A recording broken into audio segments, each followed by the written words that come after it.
que la CNU?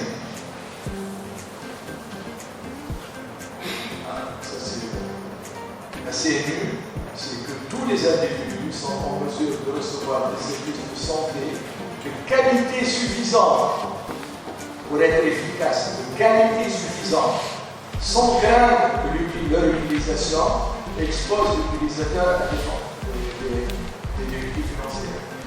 C'est des dépenses catastrophiques, sans discrimination. Il y aura toujours les riches qui se soigneront mieux que les pauvres, mais il y a un niveau minimal où tout le monde doit pouvoir entrer dans ce système. Équité dans les prestations, qualité, et vous allez voir que ces deux, protection financière, et ces trois critères ne sont pas respectés exactement.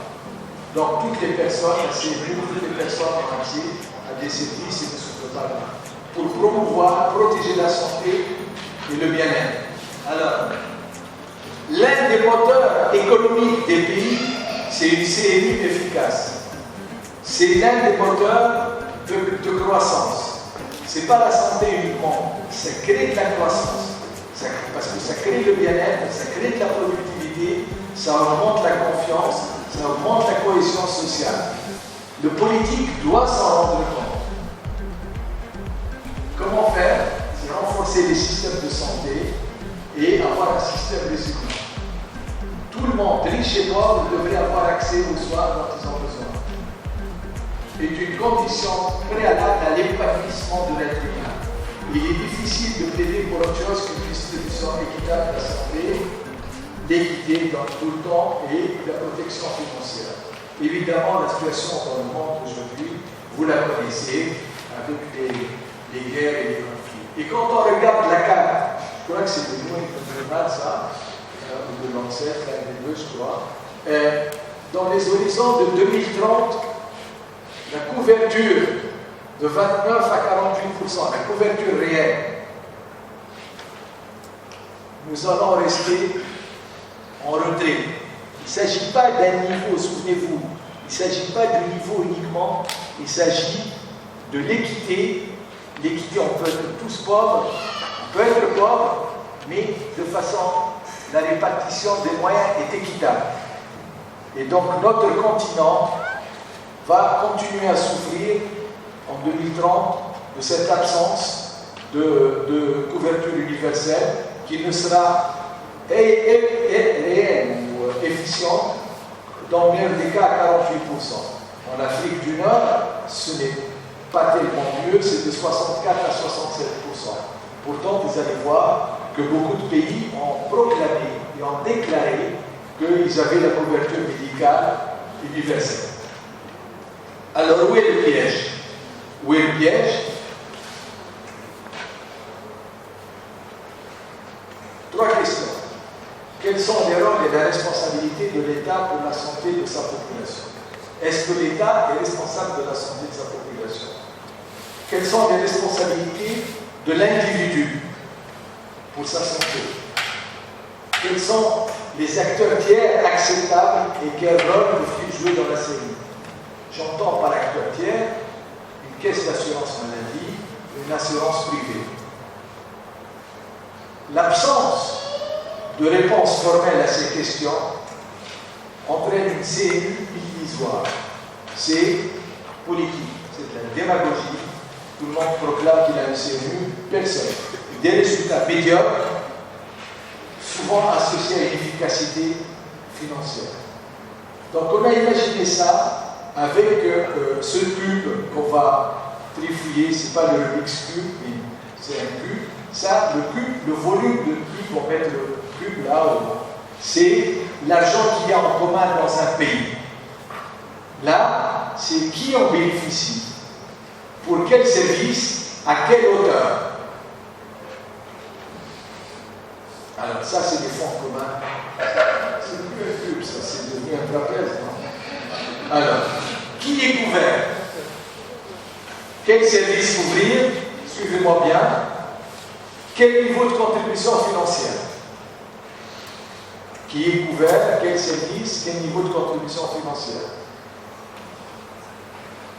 Sous sa forme la plus simple, la couverture maladie universelle est un système dans lequel chaque membre d'une société peut obtenir des services de soins, de santé dont il a besoin sans subir. Donc, qui est couvert, quel service, quel niveau de contribution financière. La question, pourquoi je suis revenu en vote? La question, c'est que quand on discute avec les gens, ils nous disent que nous avons une cellule, mais les hôpitaux, c'est nous qui les construisons. Les structures de santé, personne ne paye la totalité des soins. Moi, je contribue. Quand les ministres de la Santé se réunissent, quel est votre problème? Oui, bon, on est un pays pauvre. Bon, il y a quelques personnes qui manquent de couverture, mais la plupart ont une couverture. On ne peut pas empêcher que les riches aient une meilleure couverture. Et puis, les personnes au chômage ou les personnes qui sont étrangères, par exemple, ça c'est un grand débat en France. Maintenant, on commence à toucher à ça. Est-ce que les étrangers, ils ont droit à la couverture ou non?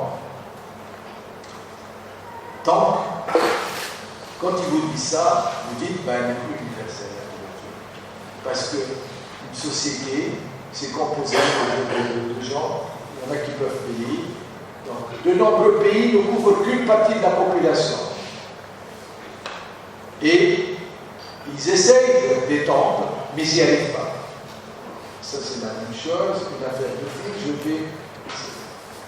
On va passer rapidement.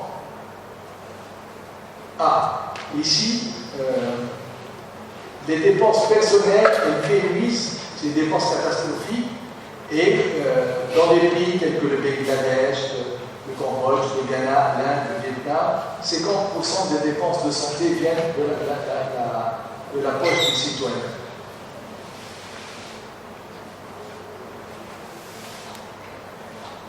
Des dépenses catastrophiques sont définies quand on dépense plus de 25% des coûts de sa poche. D'accord? Et la couverture ne couvre pas tout le monde. La solution, c'est le prépaiement. La solution, c'est de cotiser au fur et à mesure et n'avoir rien à payer le jour où on est malade. Parce que souvenez-vous, les personnes pauvres, quand elles tombent malades, il y a une faillite familiale, banqueroute familiale, parce qu'on vend le petit commerce, parce qu'on vend les bijoux, parce qu'on hypothèque la maison pour soigner le pneumothorax de la grand-mère ou soigner l'accident immobilier de l'enfant ou vendre le lopin de terre qui faisait vivre tout le monde pour dialyser la sœur, etc., etc. Et c'est une famille qui sort. Donc, le prépaiement, c'est le principe de la couverture médicale universelle. On va se décider ensemble à réunir l'argent au fur et à mesure, quand tout va bien, pour que le jour où il est malade, on le soigne. Ce n'est pas juste une couverture financière. Donc, je vous ai dit, je vous l'ai déjà dit, c'est un système qui permet un épanouissement social. Alors, c'est ça ce que j'ai cherché depuis tout à l'heure. Voilà comment on peut utiliser ces fonds. On peut décider de donner une grande protection, d'accord, à une petite partie de la population, les cotisants. D'accord? On peut décider de donner une protection à une grande partie universelle, souvenez-vous, là, universelle, à une grande partie de la population, mais dans ce cas, il ne faut pas s'attendre à une qualité des soins ou à une couverture. Donc on décide par exemple de soigner, je ne sais pas moi, 3 maladies, la césarienne gratuite, l'HTA, donner de l'Aldomène plus l'Azilix, 2 médicaments à disposition gratuits, et puis voilà. D'accord? Et puis les couvertures, on ne couvre pas, au-delà de la chirurgie urgente, on ne couvre aucune chirurgie. Voilà. Ça, c'est une autre façon. Et puis, il y a une autre façon, c'est couvrir un peu de gens, mais donner un peu moins de moyens et offrir un peu plus d'offres. On couvre l'HTA, plus le diabète, plus le paludisme, je ne sais pas quoi. Voilà. Donc, ce fonds commun, théoriquement, le volume de celui-là, le volume de celui-là, le volume de celui-là sont égaux, mais c'est à la société de décider comment les répartir. Évidemment, en termes éthiques, on peut dire que universel, ça équivaut à l'équité. Là, le nombre de maladies couvertes, etc., la bienfaisance. Et là, plus le niveau de couverture est haut, plus l'autonomie du patient est grande. Et rappelez-vous, ça c'est les 3 principes, autonomie, bienfaisance, équité de la bioéthique. Voilà, quel niveau, quels sont les équilibres qui vont faire les assurer. Alors, je vais juste vous montrer quelque chose. Il y a... Voilà, c'est ça. Je regarde l'heure. En Tunisie, on a instauré la couverture. Donc on a rempli le mur. On a bien rempli le mur. Et qu'est-ce qui s'est passé? Eh bien, voilà.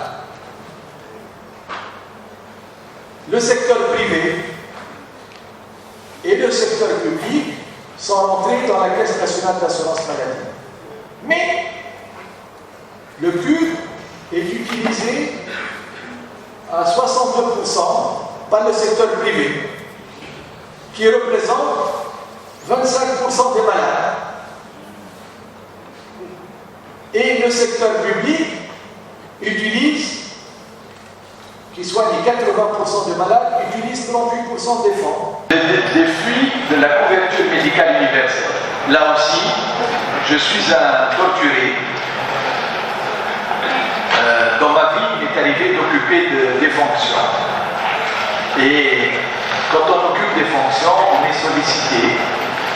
Et alors, le mot miraculeux, c'est devenu la couverture maladie universelle.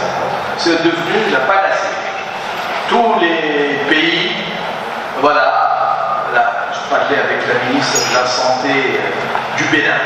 Elle m'a dit, nous on a la CMU chez nous, ça fait quelques années qu'elle est instaurée. Tous les pays vous disent, ah oui, nous on a un projet où on a. Et pourtant, on fait les avec bonnes intentions. Alors, il y a notre dilemme éthique qui rejoint un peu celui de tout à l'heure. Et vous êtes, encore une fois, en responsabilité. Vous n'êtes pas, vous êtes des apprenants, des adultes apprenants, mais vous n'êtes pas, comment dire, vous êtes en position de décider à votre échelle. Décider, par exemple, d'améliorer l'état de la santé de la population, de votre région, de votre service, de votre pathologie. Je ne sais pas si vous êtes gynécologue, vous voulez, par exemple, réduire la mortalité maternelle, qui est un objectif extraordinairement important. Si vous êtes, je ne sais pas moi, gastro, éradiquer, lutter contre l'ulcère gastro-duodénal, etc., etc. Mais par ailleurs, et on retombe sur le même dilemme de tout à l'heure, il n'y a pas assez de moyens et les limites des ressources sont très très limitées. Donc, parfois, moi, médecin, je me suis souvent bagarré avec les directeurs de l'hôpital qui ne voulaient pas m'acheter le dernier respirateur, qui ne voulaient pas m'acheter le dernier curare, et qu'il fallait se battre 2 ans pour acheter une moindre machine, une moindre ville, etc. Mon but, c'est d'essayer de réfléchir, comme tout à l'heure, à atteindre un désaccord, parce qu'il est là, mais éthiquement acceptable. Ce n'est pas un désaccord où il y a la guerre, c'est un désaccord éthiquement acceptable. Alors les dépenses de santé explosent à travers le monde et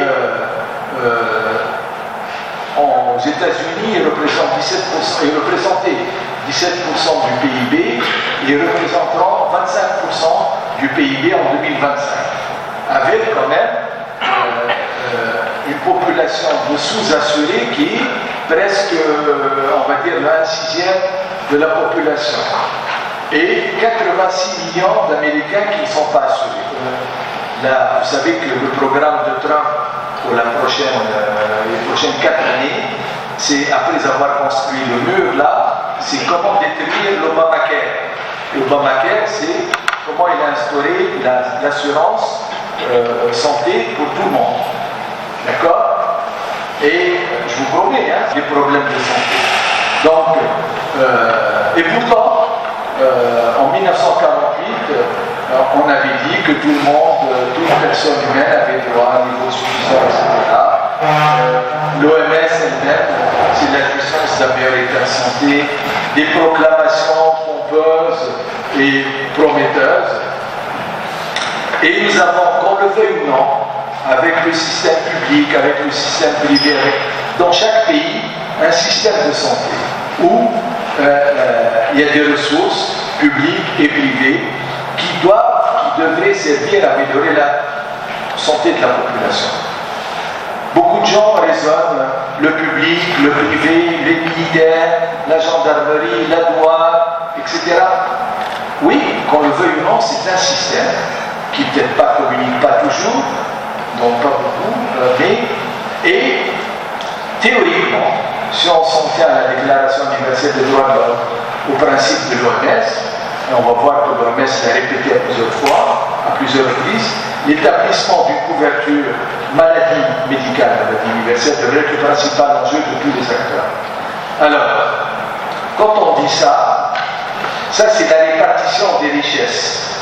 Les petits carrés, plus ils sont grands, plus la région est riche. Ça ne veut pas dire qu'elle est potentiellement riche, parce que là, donc on a agrandi la dimension du pays par rapport au nombre de médecins. Vous voyez que l'Afrique devient gris. D'accord?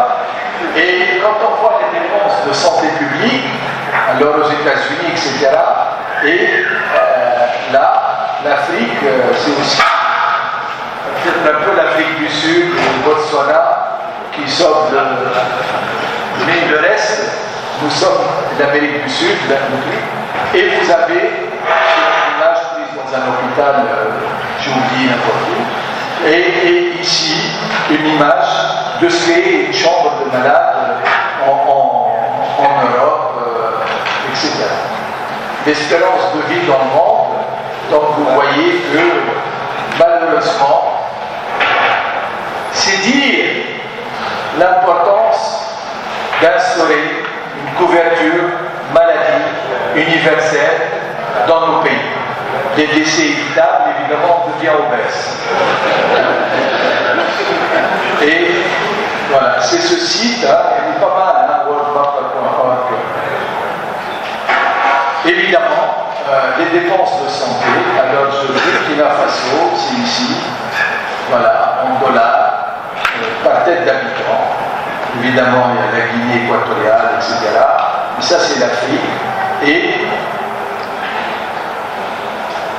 quand on regarde les pays comme les États-Unis, tout ça, c'est un rapport de 1%. Voilà, 8 000 et quelques dollars, les pays de l'OCDE, je ne vois pas bien, mais c'est du style 3 000 et quelques, etc. Donc, il y a un réel problème de moyens.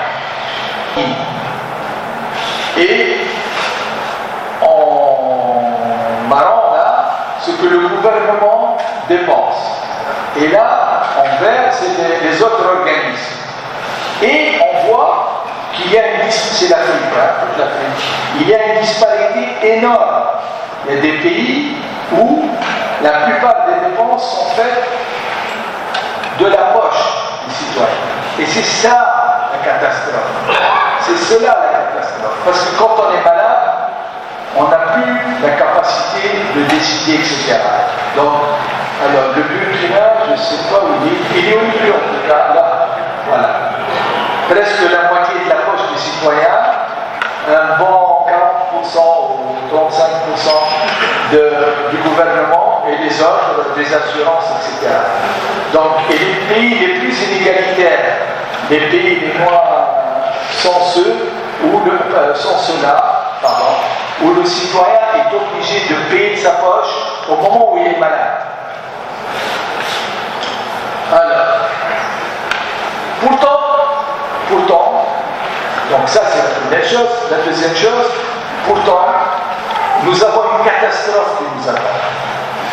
Parce que on a éradiqué les maladies en groupe, infectieuses, etc., qui faisaient des programmes de l'OMS des années 50, 60, 70. Et là, la polio, on a raté l'occasion à cause des crises, des guerres, plus que des problèmes de santé, et la variole, etc.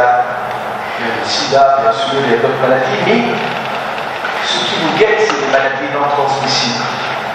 Nous mangeons trop de sel, nous mangeons trop de sucre, nous mangeons, et on va avoir, et nous allons vivre jusqu'à 70, 80 ans, et nous allons avoir chacun 3, 4, 5 médicaments. Qui c'est qui va payer pour ces gens-là? Qui c'est qui va payer pour des milliers, des millions? Et ça ne concerne pas les pays les plus riches seulement. C'est le prix que vous devez payer pour vivre dans une société saine, dans une société où vous ne vous faites pas poignarder pour un téléphone portable au coin de la rue, où vous ne fermez pas les vides au feu rouge parce qu'il y a des jeunes qui ont faim ou qui n'arrivent pas à manger. C'est de responsabilité de tout le monde, de ceux qui dépensent, souvenez-vous, nous médecins, nous sommes des ordonnateurs, le citoyen. Et l'équité, il faut définir des priorités, car nous vivons dans un monde à ressources limitées, quel qu'il soit, aux États-Unis ou ici. Allez, le système de financement de la santé et en réussite sont un indicateur d'une gamme d'idéologies philosophiques politiques. C'est un choix politique. Il faut que, vous avez des élections au Burkina bientôt, il faut que le candidat dise quel CNU il faut instaurer et quel niveau et comment il va la gérer.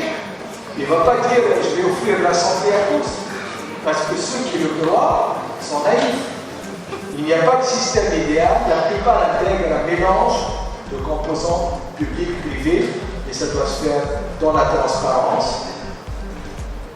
Mais il est frappant de constater que l'obtention d'une couverture maladie universelle abordable, associée à des résultats de santé de premier ordre, est liée à la démocratie. Parce que la démocratie permet de faire des choix ensemble. Voilà ce qu'on peut se permettre. C'est comme si vos enfants ils disent papa, achète-moi une moto. Ben non, je ne peux pas. Je ne peux pas t'acheter une moto parce que je dois en acheter une à ton frère aussi. Je n'ai pas les moyens. Ou papa, achète-moi un jeu vidéo. Ben non, ce sera quand on ira mieux. Voilà. Je vous remercie pour votre attention. C'est lesquels nous allons certainement poursuivre cette œuvre-là, qui est la mission essentielle de l'ordre des médecins. Et nous allons faire en sorte que dans toutes les régions continentales, ces enseignements puissent être renouvelés tout au long de l'année pour nous outiller dans l'exercice de la médecine afin de ne pas faire un faux pas. Et surtout, aussi notre mission qui est de satisfaire ceux qui souffrent et qui viennent vers nous pour recevoir des soins. Je voudrais souhaiter un bon retour dans vos pays respectifs et encore une fois de plus, merci